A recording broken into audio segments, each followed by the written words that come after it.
There's a place in Nailsworth, Gloucestershire, where people of all ages and abilities come to make things. I came across craft when I worked at the school up the road, and I saw the power of craft to engage children. They came alive when they made things, and they felt good about themselves. They were always making things that they wanted to. And I became a firm convert, really, as to the power of craft. 3-4 millimetres over just for the towels. Yeah, and maybe make it square. Don't try and make it round. Pam and Gavin set up the Nailsworth Community Workshop some years ago. Right from the start, it's been far more than a place to do carpentry. We certainly didn't sit down at the beginning and have a clear picture of everything that we wanted to do. It is very much reacting to what's coming towards us, because that's the importance. I mean, the whole idea of a community workshop is that you react also to the community.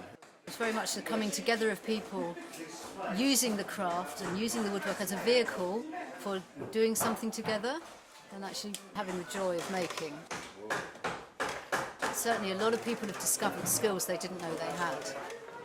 It's about 40 odd years since I worked in a wood workshop. So, this is good to me. In a building that has a long tradition of serving the community, the workshop now holds regular weekly sessions for adults, children, people with learning difficulties and so on, but all with a shared sense of purpose. It's to do with producing products that are needed and that are beautiful and that are going to enhance lives, really, in however tiny way that is, whether it's making a breadboard that's going to sit in someone's cupboard most of the time, but when they bring it out, it's actually beautiful and it's made nicely. When I was doing flute making and guitar making and things, you'd spend like 3 days at the end just sanding down your instrument, getting rid of every single mark. Then when you put the oil on and you varnish it, it really shines and it really comes to life. And I think there's two things. I mean, one is making the beautiful object, but also, especially for the kids that are here, that it's about learning, that actually you need to put the effort in to get the result. And you see it really with the kids often here when they do their first project, they don't know yet. And to get them to sand and to finish their first product really well is difficult. Because it's gone, I want to give up, I like it like that, and it's kind of like, but actually once they've done it once and they've put the oil on and they've seen the result, then the next time they're quite happy to do it because they know what they're doing. Lots of things are hard, I know that. Use whichever one. Because I've done a bowl, a candle holder, quite a lot of things. So how long have you been working on these? Almost a year. I'm going to make the board and hopefully a box as well. So that will take a long time. That's what helps them become stronger as people, I think, as well, because they're working really focused for a long time on something. So it's really strengthening.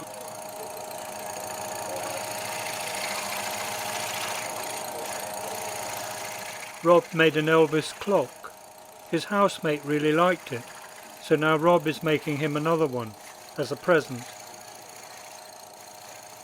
He started off, he made Big Ben first of all. So he made a whole replica of Big Ben and put the clock in that. And then he came back and said he wanted to make an Elvis one. So it was all his idea, but the joy when he goes home with something, and to see Alex making that bird, he's never done anything like that before. I keep finding bits, and I just added those bits like an eyebrows on. I'm going to carve that out into the wood. This is the first time. Okay, tea break, ladies and gentlemen. Here we go.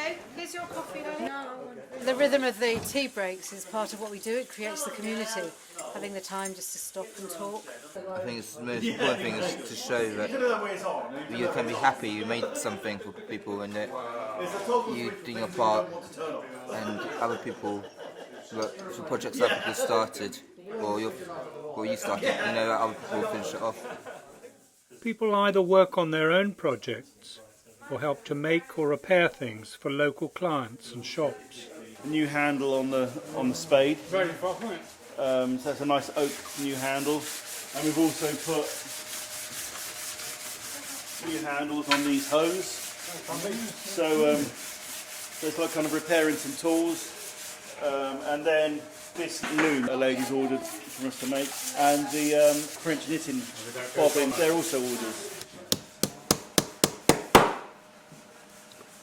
For some of the sessions there's a fee, but the door is never closed.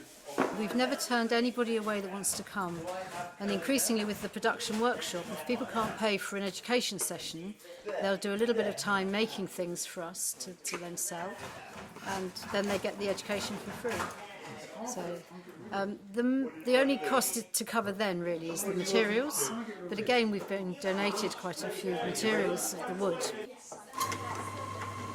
So remember, you're going to go halfway through and then come out a little bit to clear the hole.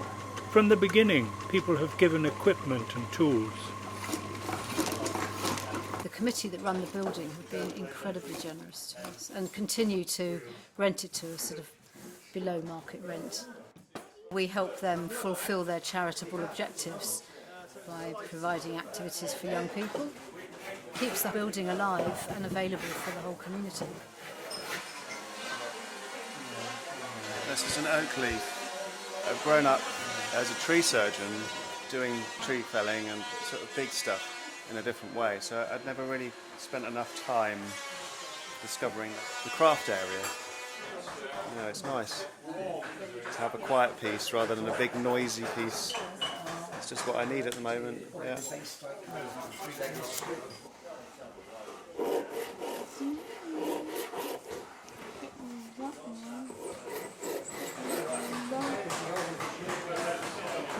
There is a strong belief that it's better to repair something old before buying a new one. I'm putting another switch, you know, one of these ones that you can switch off at a certain distance and be able to turn it off closer to the actual lamp itself. This is the lamp, you see. My father got it as a sort of souvenir for his parents, I think. Making things which have stood around for ages, making them work, renovating and being able to transform them yourself without waiting endlessly for somebody to do it. That's so nice. Large projects come together with groups of people. This pole lathe will be an addition to the workshop. We could do it with this piece of wood maybe. Yeah. This seat sits outside the building, again made by several people. 4, maybe 5, but different people come and go at different times. For example, I think this one, that one, and a little bit of that one. And even the dowels were handmade from little bits of timber left over. And it's really thick, isn't it? It is, it's good, yes. Yeah. Made it got it sawn slightly thicker than we needed so we can plane a bit off. A group are helping Cliff to make a seat in memory of his wife, Heather.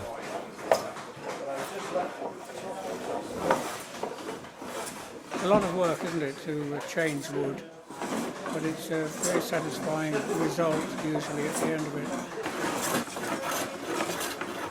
That very act of making is what then binds people together within the community within here, the shared interests, and around the making they all have a laugh and discover other things that they have in common.